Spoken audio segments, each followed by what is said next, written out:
Assalamu alaikum dear students. We are studying the chapter number 7 of biology class 9 new syllabus. The second topic of this chapter is the characteristics of enzyme. तो enzymes के हम basic definition सबसे पहले देख लेते हैं.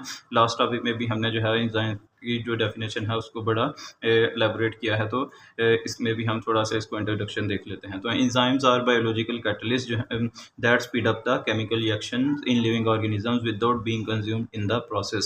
enzyme जो है वो biological catalyst हैं. catalyst कहते हैं ऐसा ऐसा मटेरियल, ऐसा सब्सटेंस जो कि स्पीड अप कर, जो इन्हेंस कर दे किसी भी रिएक्शन को, वह कहलाता है कैटलाइजर या कैटलिस्ट. तो एंजाइम जो है वो कैटलिस्ट के तौर पर एक्ट करते हैं और जो है वो केमिकल रिएक्शन जो कि लिविंग बॉडी के अंदर हो रहे होते हैं, अगर वो डाइजेशन का प्रोसेस है तो उस डाइजेशन के प्रोसेस को जो है वो बहुत ज़्यादा इन्हेंस कर देते हैं, स्पीड अप कर देते हैं, और जो है वो उस केमिकल रिएक्शन के दौरान वो खुद इस्तेमाल नहीं होते. तो जब भी कोई भी प्रोडक्ट हमें जो है वो इंजाइमेटिक रिएक्शंस के रिजल्ट में मिलती है तो उसके साथ हमें इंजाइम्स भी दोबारा अवेलेबल होते हैं, और वो इंजाइम्स को हम दोबारा सेकंड किसी भी रिएक्शन में जो है वो इस्तेमाल कर सकते हैं. तो इस तरह जो है वो मल्टीपल टाइम जो है वो हम इंजाइम को अपने केमिकल रिएक्शंस में इस्तेमाल कर सकते हैं. उसके बाद कहता है they are primarily proteins and are highly specific to their substrate. और जो है इंजाइम्स का आपको पता है कि ये इनकी जो नेचर है वह प्रोटीन की होती है, कि प्रोटीनिशियस होते हैं और ये हाईली स्पेसिफिक होते हैं अपने सबस्ट्रेट के हिसाब से. सबस्ट्रेट वो मटेरियल है, वो सब्सटेंस है जिसके साथ जब इंजाइम अटैच होगा तो जो केमिकल रिएक्शन है वो चलेगा, और उस केमिकल रिएक्शन के एंड में जो है वो हमें प्रोडक्ट, जो भी न्यू प्रोडक्ट होगी, न्यू फार्म जो अवेलेबल होगी, और उसके बाद जो सबस्ट्रेट है, सबस्ट्रेट खुद क्या है, the molecule that undergoes enzyme control reaction. तो सबस्ट्रेट वो मालिक्यूल्स हैं जो कि डिपेंड करते हैं इंजाइम्स के ऊपर, कि जब तक इंजाइम इनके साथ अटैच नहीं होंगे तो वो केमिकल रिएक्शन नहीं चलेगा, और इन जो सबस्ट्रेट हैं वो प्रोडक्ट में तब्दील नहीं हो सकते. तो जो ही जो इंजाइम्स हैं वो सबस्ट्रेट के साथ अटैच होंगे तो इंजाइम तो उसकी अटैचमेंट के बाद जो है वो सबस्ट्रेट जो है वो कन्वर्ट हो जाएंगे प्रोडक्ट के अंदर. Most enzymes can speed up the reactions millions of times faster than the uncatalysed reaction. अब बहुत से जो रिएक्शंस हैं वो जब इंजाइम्स का इस्तेमाल किया जाएगा तो उसकी मदद से जो है वो स्पीड अप हो जाते हैं उन रिएक्शंस की निस्बत जिनके अंदर जो है वो इंजाइम्स इस्तेमाल नहीं हो रहे, क्योंकि जो इंजाइम्स हैं वो एज ए कैटलिस्ट के तौर पर एक्ट करते हैं. उसके बाद जो है वो नेक्स्ट है टॉपिक कैरेक्टरिस्टिक्स ऑफ इंजाइम्स, और ये वेरी इंपॉर्टेंट टॉपिक है. लॉन्ग क्वेश्चंस के हिसाब से भी और शॉर्ट क्वेश्चंस के हिसाब से भी ये काफ़ी इंपॉर्टेंट टॉपिक है, और इसमें से मल्टीपल जो है वो शॉर्ट क्वेश्चंस भी आते हैं.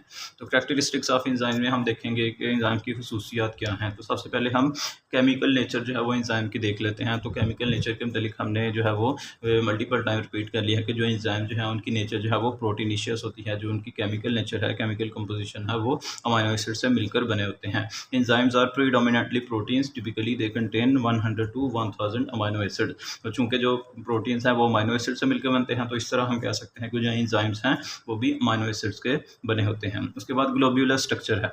ग्लोब्यूलर स्ट्रक्चर आप इस तरह कह सकते हैं, ऐसा स्ट्रक्चर जो सर्कुलर फॉर्म तकरीबन हो, उस स्ट्रक्चर की वो कहलाता है ग्लोब्यूलर स्ट्रक्चर. तो इंजाइम जो है वो ग्लोब्यूलर स्ट्रक्चर उनका पाया जाता है. Enzyme possess the 3-dimensional globular structure. This structure allows them to form the active sites that can bind specifically to the substrate. तो इंजाइम्स का जो है वो ग्लोब्यूलर स्ट्रक्चर होता है, इस तरह का वो स्ट्रक्चर है, और इस स्ट्रक्चर के अंदर जो है वो इंजाइम्स की एक्टिव साइट्स भी पाई जाती हैं.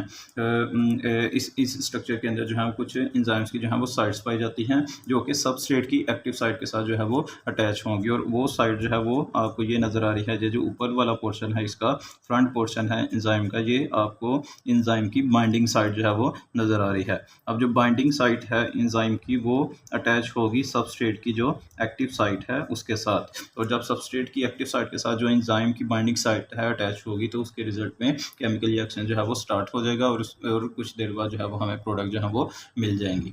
उसके बाद थर्ड पॉइंट है स्पेसिफिसिटी ऑफ इंजाइम्स, कि इंजाइम की जो खसूसियत है, इंजाइम्स की जो स्पेसिफिक नेचर है वो क्या है. तो इंजाइम जो है वो हाईली स्पेसिफिक होते हैं अपने रिएक्शंस के लिए, लिए और कहने का मतलब है कि जो एंजाइम्स हैं वो डिफरेंट टाइप्स ऑफ सबस्ट्रेट के लिए डिफरेंट टाइप्स ऑफ एंजाइम इस्तेमाल होंगे। अगर एक सबस्ट्रेट है तो उसके लिए एक स्पेसिफिक नेचर का स्पेसिफिक टाइप का एंजाइम इस्तेमाल होगा, और वही जो एंजाइम है वो किसी दूसरे सबस्ट्रेट या तीसरे सबस्ट्रेट के लिए इस्तेमाल नहीं होगा। तो जितने टाइप के हमारे पास सबस्ट्रेट होंगे उतने ही टाइप के हमें जो है वो एंजाइम्स चाहिए। मिसाल के तौर पर अगर जो एंजाइम जो है वो कार्बोहाइड्रेट्स की ब्रेक डाउन कर रहे हैं तो वही एंजाइम जो है वो प्रोटीन की ब्रेक डाउन नहीं करेंगे, या वही एंजाइम जो है वो फैट्स की ब्रेक डाउन नहीं करेंगे। तो जिस तरह का मटेरियल होगा उसके लिए जो है वो डिफरेंट टाइप्स ऑफ एंजाइम जो है वो चाहिए होंगे। इसलिए हम कहते हैं कि जो एंजाइम्स हैं वो स्पेसिफिक होते हैं अपने सबस्ट्रेट के लिहाज से। Enzymes are highly specific to the reactions they catalyse. तो जिसका रिएक्शन के साथ वो जिस भी सबस्ट्रेट के साथ वो रिएक्ट करेंगे तो या उसको स्पीड अप करेंगे तो उसके लिए वो स्पेसिफिक हैं। They are also very specific for the nature of substrate. और इसी तरह जो है एंजाइम्स अपने सबस्ट्रेट के लिहाज से भी जो है वो वेरी स्पेसिफिक हैं। For example the enzymes amylase specifically catalyse the breakdown of starch into the simple sugar. तो यहाँ पर भी आपको यही एग्जांपल लिख दी गई है कि वो एंजाइम ऐसा एमाइलेज एक एंजाइम है जो कि स्टार्च की ब्रेकडाउन के लिए जो है वो इस्तेमाल होता है। स्टार्च जो है वो एक कम्प्लेक्स कार्बोहाइड्रेट है और इसको जो है वो तोड़कर जो है सिंपल शुगर में कन्वर्ट किया जाता है। तो जो अमाइलेज एंजाइम है वो प्रोटीन या लिपिड्स के ऊपर एक्ट नहीं करेगा, वो सिर्फ जो है वो स्टार्च की ब्रेकडाउन जो है वो करेगा। अब यहाँ पर जो स्टार्च है वो एज ए सबस्ट्रेट है और अमाइलेज जो है वो एंजाइम है। उसके बाद फोर्थ पॉइंट है आपके पास intracellular and extracellular enzymes. अब एंजाइम्स की भी जो है वो टाइप्स हैं कि वो एंजाइम जो है वो सेल के within the cell body जो है वो रहकर काम कर रहे हैं या वो सेल से बाहर जो काम कर रहे हैं, उनकी फंक्शनिंग हो रही है। तो enzymes can be classified based upon the location where they function. Enzymes को उनकी लोकेशन के हिसाब से, उनकी पोजीशन के हिसाब से जो है वो उनको डिफाइन किया जा सकता है और उनके फंक्शन भी डिफरेंट होते हैं। तो सबसे पहले इंट्रा सेल्यूलर एंजाइम की ये डेफिनेशन है कि ऐसे enzyme intracellular enzymes operate within the cell. जैसे एंजाइम जो सेल के अंदर रहते हुए ही जो है वो फंक्शन करेंगे। अब वो कौन से एंजाइम है? For example enzymes of cellular respiration.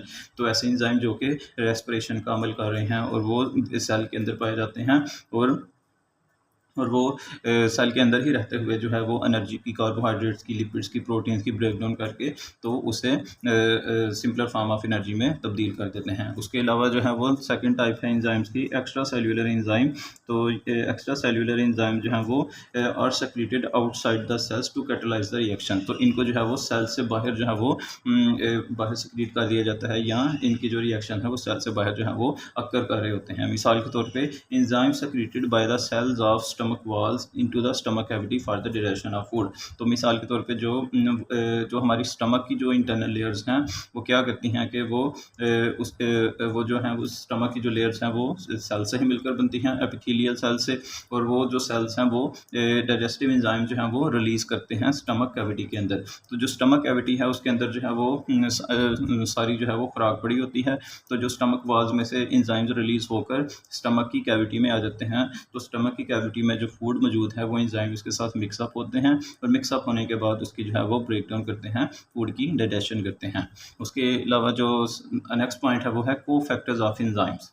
को फैक्टर्स, को का मतलब होता है अटैचमेंट होना, कम्बिनेशन होना, जॉइनिंग होना।